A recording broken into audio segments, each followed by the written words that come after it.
হযরত ইউনুস আলাইহিস সালাম তাফসীরে আছে, ইউনুস নবী আল্লাহকে বলছিল, আল্লাহ আমার জাতি বড় অবাধ্য, আমি আর বলতাম না, আপনি ধ্বংস করে দেন।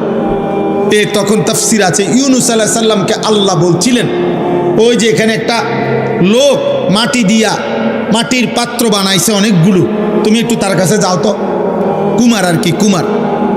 ইউনুস আলাইহিস সালাম ওই লোকটার কাছে গেছেন। তা আল্লাহ বলছেন, ইউনুস ওই বেটারে শুধু একটা কথা বলো, যে সে যে এই মাটি দিয়ে মাটির পাতিল বানাইছে, এরকম তার হাতের বানানো একটি মাটির পাতিল ভেঙে ফেলতে বলো, তারে ভাঙ্গে লাইতে। ইউনুস আলাইহিস সালাম বলছে, হে ভাই, আপনি আপনার বানানো এই মাটির পাতিল থেকে একটি পাতিল ভেঙে ফেলেন। তখন ওই কুমার সে বলছে, এই মিয়া, আমার নিজের হাতের বানানো মাটির পাতিল আমি ভাঙবো কেন? বোকা নাকি আমি? কেন ভাঙবো? এত যত্ন করে আমি বানাইছি। আল্লাহর কসম, ইউনুস আলাইহিস সালামকে আল্লাহ তাআলা তখন ডাক দিয়ে বললেন, ইউনুস, মাটির পাতিল যে বানায়, এমন এক মানুষ যদি এক সাধারণ মাটির পাতিল নিজের হাতে বানানো ভাঙতে না চায়, আমি যারে মায়ের পেটে 9 মাস রেখে নিজের হাতে সাজাইছিলাম, আমার দেওয়া চোখ নাক কান দিয়ে আমি বানাইছি যারে, আমার সেই বান্দাকে আমি কেমনে জাহান্নাম দিই? আমি ধ্বংস করে দেব কেন? ও যদি তার মাটির পাতিল ভাঙতে না চায়, আমি আমার এমন যত্নে গড়া বান্দাকে জাহান্নাম দেব কেন? ধ্বংস করে দেব কেন? আমি অপেক্ষায় থাকি মাফ করতে। আমার বান্দা কোনো দিন যদি 1 ফোঁটা রাত গভীরে চোখের পানি ফেলে, আমি ওরে মাফ করে দেব। যদি বলে, বান্দা আল্লাহ গুনাহ অনেক বেশি, আল্লাহ বলবে সমুদ্রের ফেনার চাইতেও বেশি। বান্দা বলবে না। আল্লাহ বলবে আসমান পরিমাণ উচ্চতার চাইতেও বেশি। বান্দা বলবে না। তা আল্লাহ বলবেন, বান্দা আমি তো আসমান ছোঁয়া পর্যন্ত গুনাহ মাফ করতে রাজি, আমি তো সমুদ্রের ফেনার চাইতেও বেশি গুনাহ মাফ করতে রাজি। এত সুযোগের পরেও যে বান্দা আল্লাহকে ডাকে না, সেজদা করে না, গুনাহ মাফ চায়, ঠিক আছে বদনসিব, তুমি তোমার জীবন চানো। কে কার জন্য আটকাইবে? আল্লাহ কারো জন্য কেউ আটকায় না। আমি আবারও বলছি, শেষ কথা, কিশোর যুবক মনে রাখো, স্বার্থপর এই দুনিয়া এত যান্ত্রিক, দুনিয়া এখন এত কঠিন বাস্তবতা যে আপন জনরাও ব্যস্ত, যার কারণে তুমি যদি নিজে নিজে নষ্ট হইয়া চরিত্রহীন হইয়া যাও, পচ্চা গইল্লা গন্ধ ছোটে, তোমারে কেউ টাইনা ধরবে, কেউ ফিরাইব, এই টাইম কারো হাতে না। আমার এই কথা এক ছেলে হলো, বাস্তবতা বড় কঠিন এখন। কারণ মানুষের এখন উপার্জন দরকার বেশি। 10 টাকার পণ্য 1000 টাকা। মানুষ, আমরা আগে পুরা বাড়ি, মনে করেন আমাকে মুরব্বীরাও বলবেন, আমরাও তো ছোটবেলায় দেখছি, পুরা বাড়ি বাপ চাচা জেডা প্রত্যেকের ঘরের মানুষ যদি মিলে 30 জনও হয়, 40 জনও হয়, তো পুকুরের কোন বাথরুম নাকি ওইখানে তো পুরা বাড়িওয়ালারা গেছে না? তাহলে আগে তো এভাবে জরুরত ছাড়ছে, কিন্তু এখন 6টা রুম 6টা বাথরুম। কথা বলে না? 4টা রুম 4টা কি বাথরুম, প্রত্যেক রুম অ্যাটাচড বাথরুম। তাহলে এই ব্যক্তির খরচ বাইরে গেল কিনা? খরচ বেড়ে গেল না? তার বিল্ডিংটার খরচ বাইরে গেল না? এখন সব কিছুতে মানুষের এখন সম্পদ দরকার বেশি, টাকা, উপভোগ। মুশরিকরা এই পাশ্চাত্য এত বেশি চাকচিক্য করে দুনিয়া আমাদের সামনে দিচ্ছে, প্রতিনিয়ত প্রযুক্তি, গতি, আরো রং ঢং, যার কারণে মানুষ বেহাল, আরো টাকা দরকার। তাহলে এখন কে কার সময় নিবে? এই জন্য বাবা আজকে 15 দিন না, আজকে 1 বছরও বাপে জানে না তার ছেলে যে 1 ওয়াক্ত নামাজ পড়ে। এবারও সময় নেই। এবার এক কথা, যা টাকা লাগে তোর মার কাছে রাখিয়া গেছি, টিহা নিস, পেটের বুক লাগলে ভাত খাইয়ে যাইস। এবার তোর মতো করে তুই বড় হ আব্বা, তুই মানুষ হ, নইলে জানোয়ার হ, নয় নারী দেখ, নয় ছবি দেখ, নয় জিনা কর, বেবিচার কর, মদ খা, নয়তো জুয়া খেল, অসৎ বন্ধুদের সাথে, তোর চুল তোর মতো, তোর চেহারা তোর মতো, কিসের আল্লাহ, কিসের খোদা, কিসের নবী, কিসের রাসূল, তোর মতো তুই চা। কারো হাতে সময় নেই, কারো হাতে সময় নেই। এই হলো মূল বিষয়। আগে আমরা মনে আছে দুপুর 2টা বাজে গেছে, নানার বাড়িতে বেড়াইতে গেছি, তো এখনো ভাত খাইতে যাই নাই, ছোট মামা আইছে, বড় মামার বড় ছেলে মামতো ভাই উনি আইছে, ছোট্ট মামতো ভাই একজন আইছে, সবাই খুঁজে দৌড়াদৌড়ি, হ্যাঁ তাড়াতাড়ি ভাত খাইতে যাইতে বলছে। আর বাড়িতে গেছি আর সবাই মিল্লা দমকানি, দুষ্ট হয়ে গেছ, 2টা বাজ্যা গেছে, অনু ভাত খাইতে আইও না। তাইলে কথার কথায় সবাই টেনে ধরছে, আজ আর টেনে ধরার কেউ নাই। ফলে সংখ্যাগরিষ্ঠ ছেলে পেলে নষ্ট হওয়ার পিছনে অভিভাবকের এই গাফলতি আর খামখেয়ালি প্রচন্ডভাবে দায়ী, যার কারণে ছেলেদের অধিকাংশের আপনি দেখেন এখানে, আপনি ছেলেগুলোর দাঁড় করায় দেখেন, জিজ্ঞাসা করেন বাবা তোমার চুলটা কার মতো, সে বলতে পারবে না নাম। একটা ছেলেকে বলেন যে বাবা তুমি আজকে সারা দিনে যে পেশাব করছো, পানি নাও নাই, টয়লেট পেপার ব্যবহার করো নাই কেন? আর এটা তুমি কি একবার কুত্তা দেখছো যে কুত্তার সাথে মিলে নাকি মানুষের সাথে মিলে? তুমি একটাবার দেখো।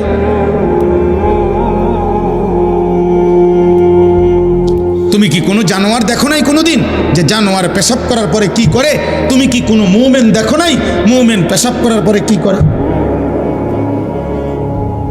আল্লাহ আমাদেরকে বুঝ দান করেন, আল্লাহ আমাদেরকে কবুল করেন। আজকের এই মুবারক মাহফিল আল্লাহ তাআলা ভরপুর বরকত দান করেন।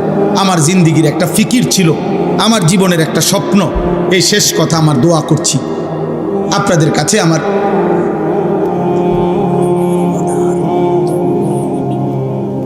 আমাদের প্রত্যেকেই, আমার একটা জিন্দিগির ইচ্ছা আকাঙ্ক্ষা, আমরা প্রত্যেকেই যেন আলহামদুলিল্লাহ এই কিশোর নওজোয়ান মুসলমানের সন্তান, এরা যেন আল্লাহমুখী হয়, আখিরাতমুখী হয়।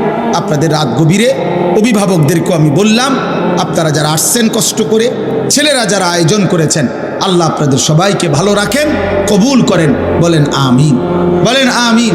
কিশোর যুবক ভাই, তোমরা যারা 30 বছরের নিচে, তোমাদের কাছে আমার বিশেষ অনুরোধ, আল্লাহর ওয়াস্তে নামাজ পড়ো, ফজরের নামাজ পড়ো। এমন সুন্দর জীবন রাত, এমন সুস্থ সবল যৌবন আমার আব্বা নষ্ট করে দিও। হয়তো কেউ বলবে না, হয়তো কেউ ফেরাবে না, একদিন তুমি কোথাও না কোথাও থামতে হবে, একদিন তোমাকে স্টপেজ দিতে হবে। বাস যত দ্রুত গতিতেই চলে তার একটা অবশ্যই স্টপেজ আছে,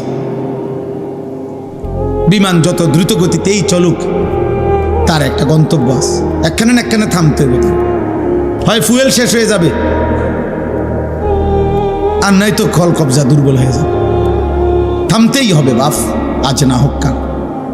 সেই থামার পরে 40 বছর পরে, 60 বছর পরে, কিংবা কবরে যদি পিছন দিকে তাকায় দেখি নেকি বলতে কিছু নাই, গুনার কোনো শেষ নাই, কি হবে তখন? কি হবে তখন? কবর। এজন্য চলো নিয়ত করি আমরা ইনশাআল্লাহ নামাজ পড়ব। আল্লাহ সবাইকে তৌফিক দান। কোরআনুল কারীমের মধ্যে আছে, আল্লাহ তাআলা বলছেন ওমা আকসারুন নাসি ওয়ালাউ হারাসতা বিমুমিনিন। সূরা ইউসুফের মধ্যে আছে, নবী সাল্লাল্লাহু আলাইহি সাল্লামকে আল্লাহ বলছেন আপনি যতই চেষ্টা করেন, যতই আবদার করেন, আপনি যত আকাঙ্ক্ষাই করেন, অধিকাংশ লোক ইমানদার হবে। আল্লাহ বলছে অধিকাংশ লোক ইমানদার হবে না। আল্লাহর ফয়সালা এটা।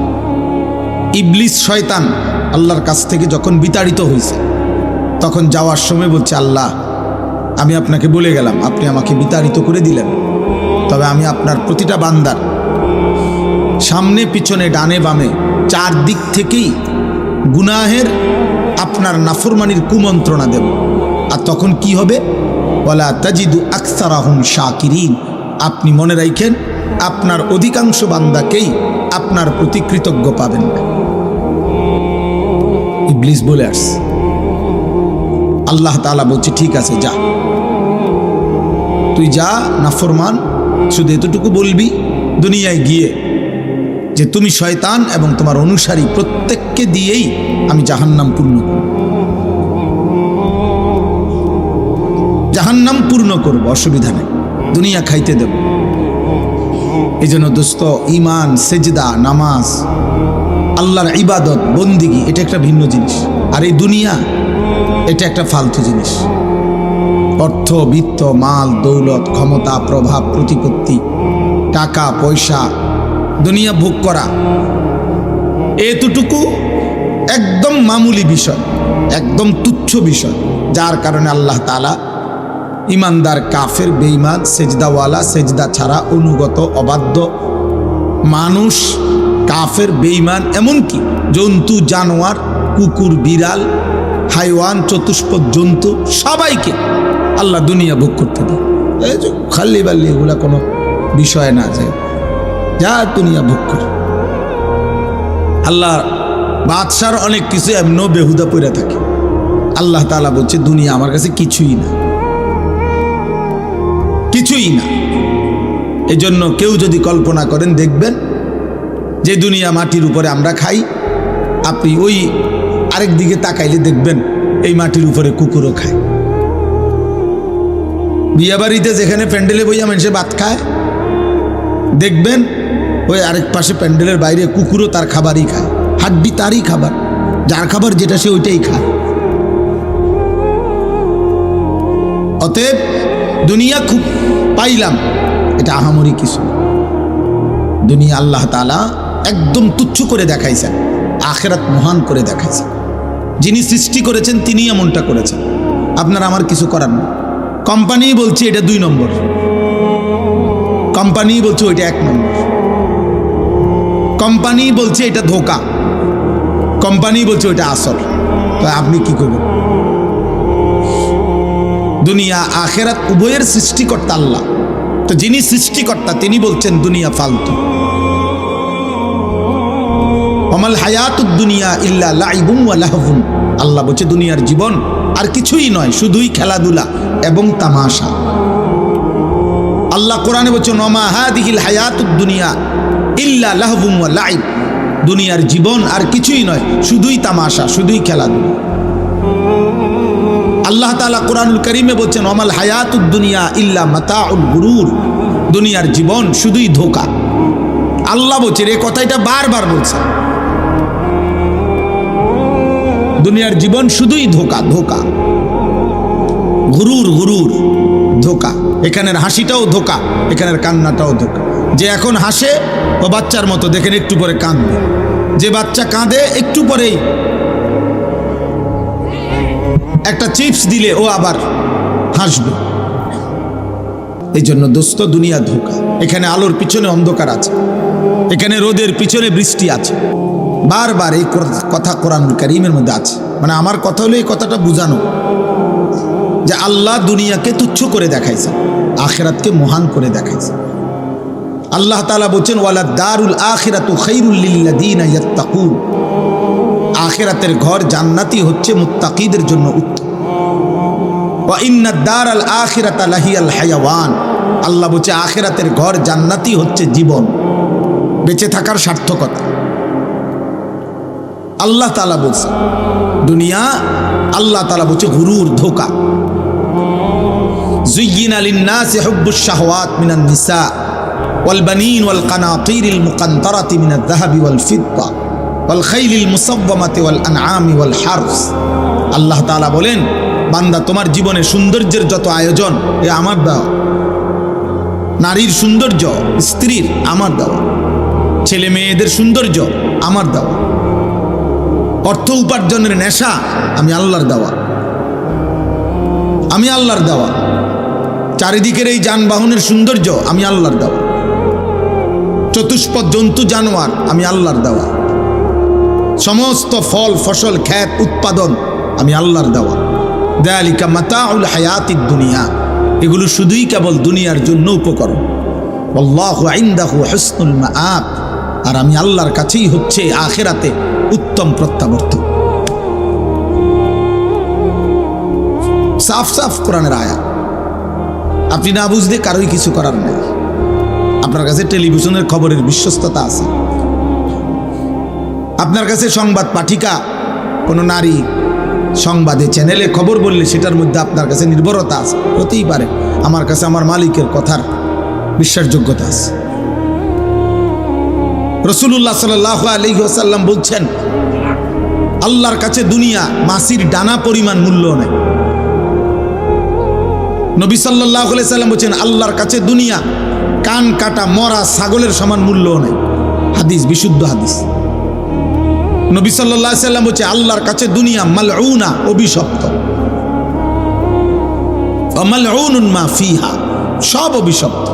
আল্লাহ বলছে দুনিয়া, নবীজি বলছেন দুনিয়াতে সম্মানিত কেবল 4টি জিনিস। জিক্রুল্লাহ, আল্লাহর জিকির, যে জবান আল্লাহর জিকির করে সে সম্মানিত। ওমা ওয়ালাহু, যত আমল আল্লাহর ঘনিষ্ঠ বানায়, যত ইবাদাত, যত বন্দিগি, ওটা সম্মানিত। 3 আলিমুন, কোন আলিমে দ্বীন সম্মানিত। 4 মুতাআল্লিমুন, কোরআন সুন্নাহর ইলম শিখে যে আল্লাহর নবী বলছে সে সম্মানিত। আর কোনো কিছু দিয়ে কেউ তৃপ্ত হওয়া এটা সম্মানের বস্তু না, উপভোগের বস্তু হইতে পারে, ক্ষণিকের।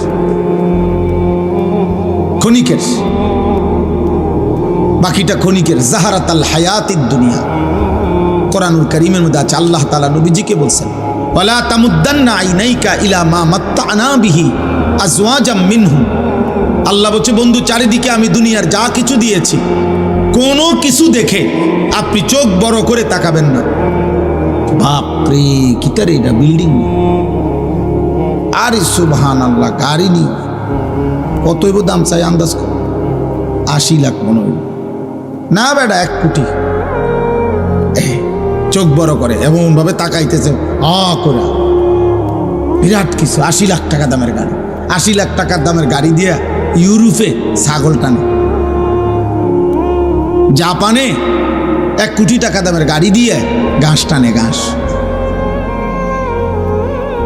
ইটালি, অস্ট্রেলিয়াতে হেলিকপ্টার দিয়া খেতে সার দেয়। হ্যাঁ, আমার পরিচিত ঘনিষ্ঠ একজন এই বাংলাদেশের প্রবাসী, অস্ট্রেলিয়া থাকে, উনি সার দেয় খেতে এই হেলিকপ্টার দিয়ে। ওনার চাকরি এটা। ওনার আমি জিজ্ঞাসি আপনি কি করেন? পাবি হেলিকপ্টার দিয়ে সার দেয়।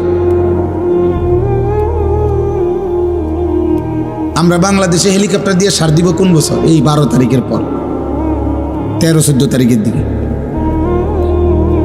দেখি প্রত্যেকের বাড়িতে অটো উড়াইয়া নিয়া সরকারিভাবে হেলিকপ্টার দিয়ে যাবে। উন্নয়নের জোয়ারে সকলেই আশা করা যায় হেলিকপ্টার দিয়ে সার দিতেন পারবে।